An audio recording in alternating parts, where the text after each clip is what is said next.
I wanted to, since I'm dealing with these four guys, the music of their lives would have been the music in the film. At that time, a rap group that I was, listening to their music was Public Enemy. I wanted the philosophy behind that sound. And I wanted the man who masterminded that sound. And that man was Hank Shockley. And once he got involved, that's how we were able to bring in so much other talent on the soundtrack. Oh, you ready? I got the juice hat. You know what I feel like? I feel like I play for the Giants. And or at the end of a Met game, Dwight Gooden and them come out there, just you see somebody just throw a hat on here. Right. Wear a New York hat on so it make I'm Hank. And I'm Keith. And we're the Shockley brothers. Come down the corner. They had the idea to do the street movie. And who's better to do street music? For us, the Bomb Squad. But, they came to us and we said, we saw the screened another movie, we liked it, and we... Well, we've worked with Ernest Dickerson with Spike Lee when we did Fight the Power for Do the Right Thing.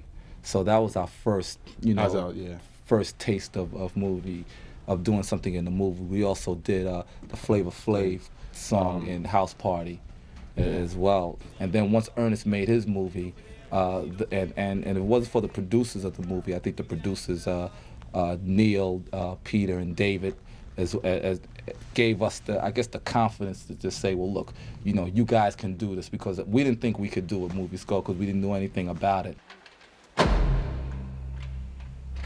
What's up?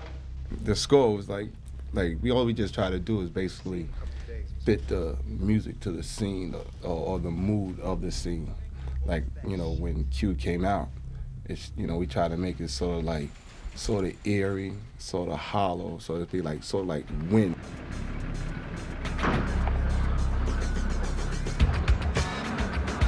The scoring is I think that was probably the fun part of it, because what we do is when we make records, we try to make records like movies or movie scores. When we did Ice Cube, we did PE, all the PE records, we try to have the music be very visual. And once you gave us, you give us like the visuals to work with, then it's easy, because the hardest thing is to take, just words, that the artist would give us, Chuck D or Ice Cube just have a page of words, and we have to create a scenario. Well, the scenario is already created, so it's pretty easy. Now all we have to do is put theme music to whatever scene that we're seeing.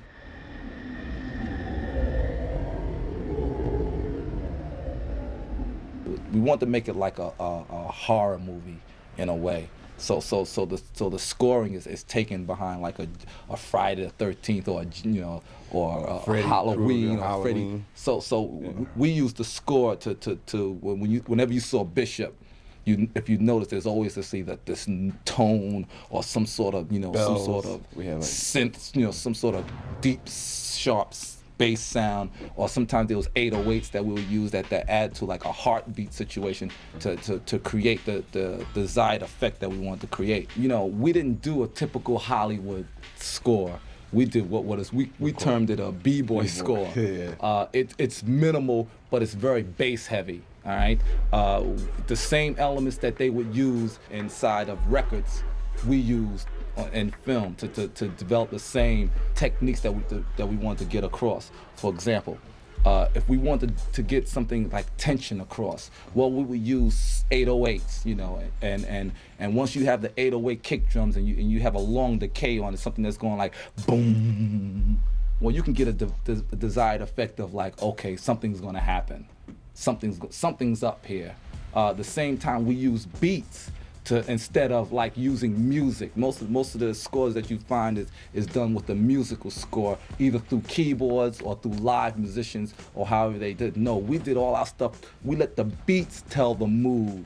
So the type of beat that you heard depict the kind of mood or the type of action that was going down. So if there was a chase scene that was going down, well, the beats were more, it was more erratic. So you're getting more stuff that's happening, more like a boom. And when the pace is a little bit down, and you saw in the scene where Q is looking for Bishop, well, the beats slow down. It's like boom, boom. Well, those are the things. We use the drum to signify the type of reaction that we want to get, or the type of mood that we want to create here, as opposed to using music. And that, you know, you can go deep into that, because that's getting into African rhythms and a lot of different things. You know, that's deep in black culture. So we utilize the drum, and the technique that we had to use was so different from a normal film score, because we had to use machines. We had machines and samplers. Now, they haven't yet designed the situation for film and machines to run together. You know, right now the software that they have is only good for keyboards. Well, they haven't designed it yet for S900s, for SP1200s, for Roland 770s. Any of the samplers does not work with, you know, with the I would just say with the software they have for film today. So we had to kind of like devise our own technique of doing the score at the same time.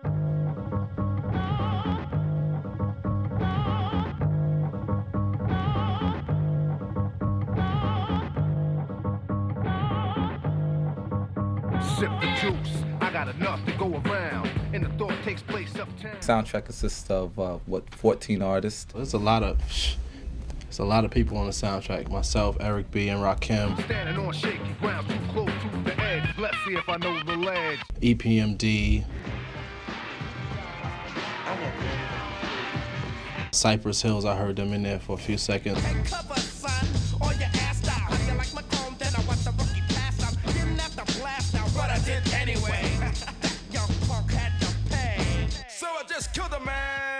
A lot of other different West Coast bands. Too Short. So you wanna be a gangster? All that shit. Smoke any motherfucker, don't even trip.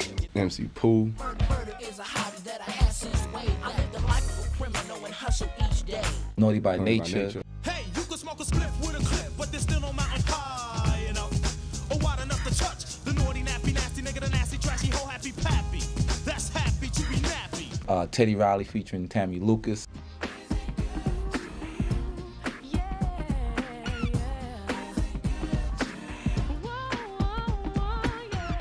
Aaron Hall. Now I lay me down to sleep. I pray my Lord my soul to keep. Randall Heavies. Oh yeah.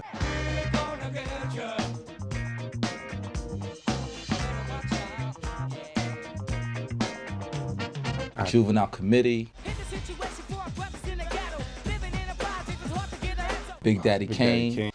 Into the dragon as I start the regular technique, thinking of making the rappers on the bandwagon. Salt and Pepper.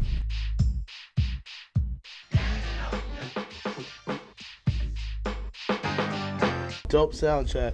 That's definitely the music, most hardest b-boys soundtrack I've ever heard.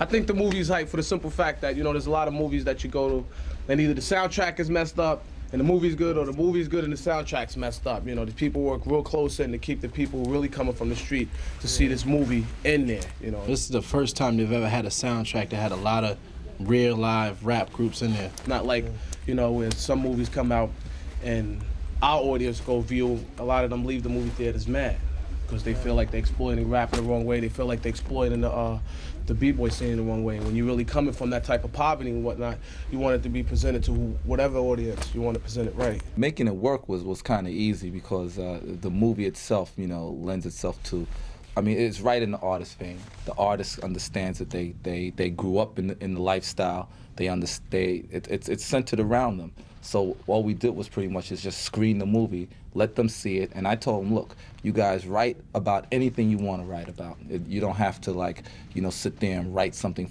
for a particular scene. So we just let them do whatever they do best. And then they came back with what I thought was very good. But the title song, like I said, once again, was written by Rakim. He sat down and we talked about it over the phone. We went to see the movie a couple of times, and he just wrote from his heart. It's a hardcore movie. Life in Harlem is hardcore if you were a kid growing up, you know? What's up, y'all? This is DJ Muggs from Cypress Hill. Sandog.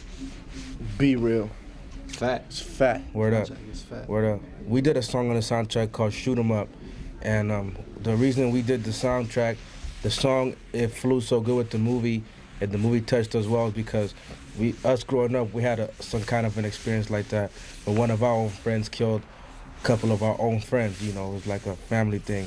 So when we saw the movie, right away that song we had just said, man, that's perfect for that. Yeah, you know, a lot of people say that ain't gonna happen. Ain't nobody's homeboy gonna smoke their homeboy, but it happens. You know, it's like more or less like, you know, kids coming up in the neighborhood. It's like a cycle of kids. There's juice. Everybody's trying to get juice in every neighborhood. You know, and young kids come up, they see the older guys doing this, going up. You know, and then once they get out there in the street, you know, it's time for them to do for themselves. So if they don't do right, they're gonna do wrong. If they do wrong, they be out there in the street slinging, trying to get props. You can't get props if nobody's checking for you or giving you no respect. True. So then you got to run with a troop or a posse of brothers, and you get together and start running brothers down and start taking blocks. We were part of it, man, and it's something that it drags you all the way through the ground, man, through the mud. You get back up, and people who could persevere and go on, man, like us, you know, we still think of our friends, but in a way that kind of like helped us relate with this movie. As a matter of fact, it did help us relate to the movie. Oh, it was right. It was right with it. It's right with it. You know, the kids coming up, you know, partying, hanging out. It was right with it. It's a black positive movie, just showing that that's how stuff really goes down in the street, though. Yeah. There are different gangs like that. There is one guy in a group that's just out of control, and nobody can control him. It's like that everywhere. That's why it's so many killings. Nobody want to cooperate. Nobody want to cooperate, so that's when it Naturally, goes down to somebody got killing. to show who's going to be, you know. I think you got a soundtrack that complements the movie. And I think That's what happens when you don't get, you know, when you go to a movie and say like, oh, the soundtrack sucked. It doesn't complement the movie. Or the movie sucked. It didn't complement the soundtrack, vice versa. But this one right here complement the whole thing. We didn't overshadow the scenes. You know what I'm saying? We gave the scenes time to breathe. And that's what's pretty difficult, dealing with the situation that we work with machines. We didn't want to overshadow. Some people might do it where they overshadow, have too much music, too much going on, and just forget about the scenes and worry about the sound or the score of it. What we try to like give it an equal balance. Cool. Great. All right. Good. All right. I don't know if you can use any of that. I have my hat on. I got my, this hat wasn't supposed to be like this. So this is for. I was just pumping the Juice movie to wear this hat because you don't wear a hat with a suit, but I do anyway. I don't. Paul, thank you very much. All right, man. Really appreciate it. Thanks. Keep it up. All right.